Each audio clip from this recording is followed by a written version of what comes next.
جی د ژغ قدرمنې دا ټیم زه د سراروغه چې کوم مارکیټ ته کوم بازور دی په هغه کې ویلوړ یم څرته تسوینې د سراروغه بس دغه بازور دی دغه مارکیټ ته نو د موسره د سراروغه د علاقې دوه درې ژڼې ویلوړ دي سراروغه کې څه مسلې دي دلته خلک د کومې مسلې سره مخامخ دي هغه پښتنو ځنې کې نوم ورته وښایې احمد پښتین احمد پښتینه درته وایه چې دلته د توس په د سراروغه کې هغه مین مسلې چې توس په نظر کې دي هغه کومې دي دا خو لکه میجا جنوبي وزیرستان کوم سراروغه دی دا سنټر دی صحیح او دلته چې کوم قسم داسې غاوي جرګې سیستم یا نور داسې مثال مسلې بیا دغه لکه داسې دی چې وزیرستان سنټر دی په دغه شی کېږي صحیح خو نن لکه که سراروغه ته وکسې ایران نجات اپریشن نه بعد دلته چې کله د خلکو واپس شو بل خلک ډېر خلک دا دعوی وکړي چې میجا ډېر چارې کړې دي خو میجا په نظر باندې الته کته فلال وکسې د یو سنټر علاقہ دو چې دغه کې هسپتال دی هغه یا خو مثال کلوز دی مثال بند دی هسپتال بالکل الریډي بند دی او پکښې ډاکټرون سټاپینه نشته دی او دلته نور چې کوم داسې سکولونه دي سرکاري سکول څه پوزیشن دی ایجوکیشن تعلیم ایجوکیشن چې کوم سنټر علاقہ کې نه دی په دغه باندې مثال بچون ماچون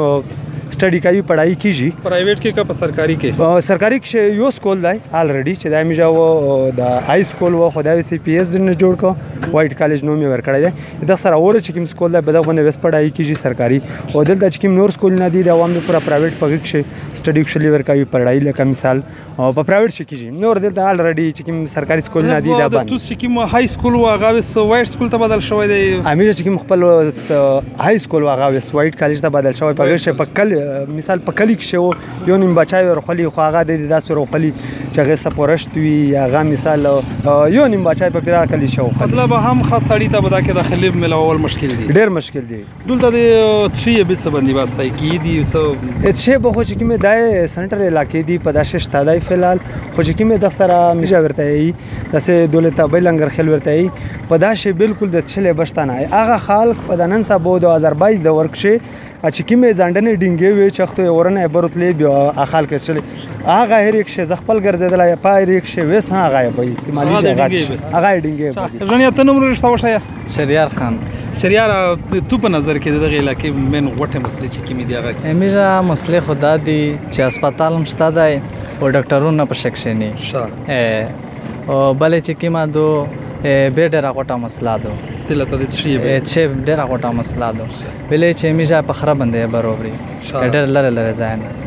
هغه د خري سیستم له دولت اشته لیاشته ده هغه مختاره وایي دا دوه مسلې دي تو په نظر کې شاه دلته د بجلی له نور داسې څه سہولتینه غا پښتنو زدتونه وک خوال نوم ته وشیا محمد بلال منوم دی بلال بجلی نور داسې څه سہولتینه دلته شته دی دا ملګری خو دې غونډې کې لیکو چې دلته غونډې مسلې دي یاره دغه مسایل دي چې دغه اول بجلی صحیح خوان یا نشته بنشته صحیح هغه ځندان سیستم سرکوري هسپتالینه چې بي ایچ یوز دی هغه باندې هسپتالینه شته د ډاکټرونو غاب شکشنینه نه باندې مطلب ایمرجنسي بیمور در ورشي کوړتا وبره الته هیڅ طریقه نه شاه ژوند درته وایي چې هسپتال باندې سکول هم داسې فاشن دی د زمور خلک نه د څه اپیل دی څه دا مشه دا چې میجا خپل علاقہ د میجا لوی وزیرستان دی او دغه د کوم هغه زمور خالتي چې دلته د داوی کوي چې می ډېر څه کړي هدي کې هغه د حقیقت سره وکړو دلته لکه څنګه رمشته ایمرجنسي بیمور وشي دو ټاک دی خان تر رسوي بل شلته سټاپینه نشته دی هغه پروګرامینګ نشته هسپتالینه چې کوم دي دا غون باندې او نور دلته چې کوم بچون دی ایجوکیشن بالکل داسته چې ټاک دی خان تو سه به درې میاشتې چټي بیا خلکو واپس ورسي بیا چې واته مثال ډېر ټول مسلې دي دلته میجا دای چې زمور خلک ته میجا اپیل هکې چې دا میجا چارې کې مسایل دي دا وکو حال دی کو ویل چې د لوس شو دره څوي چې د پکړای شي درمیشه سرګه داوی کوي داسته حقیقت وکو ډیره مننه ډیره شکریہ جی د ژغ قدرمنې کیمرامین کده دا وشي د سراروغه یا د سړورغه دغه بازور دی دغه یو مارکیټ دی څو د کاینه دی نو دلته دغه ژنې وویل چې د میش په علاقہ کې چې کوم سرکوري بي ایچ یوز دي هسپتالونه دي هغه بند دي دلته یو چې کوم د دغه سټاف ته هغه څوک نه درېمي ډیوټۍ نه کو بل د ایجوکیشن چې کوم حالات ته هغه هم ډېر خراب ته ورسره د بجلی مسله دو د یبې مسله هدو د دغه ویایي چې سفر لکه کاغذي کاروایی که خو ډېرې چارې شوي دي ډېر شیونه شوي دي چې دلته میږ دا علاقه چې کومه دلته هم ډېر سهولتونه ورکړي دي خو د بعد هغه مرغه دی دا ویایي چې صرف د کاغذ پوره محدود دي په ګرون باندې دلته هیڅ شی هم نه دي شوي کیمرامین قسمت الله سره AK وزیر ژغ نیوز سوړه وروغه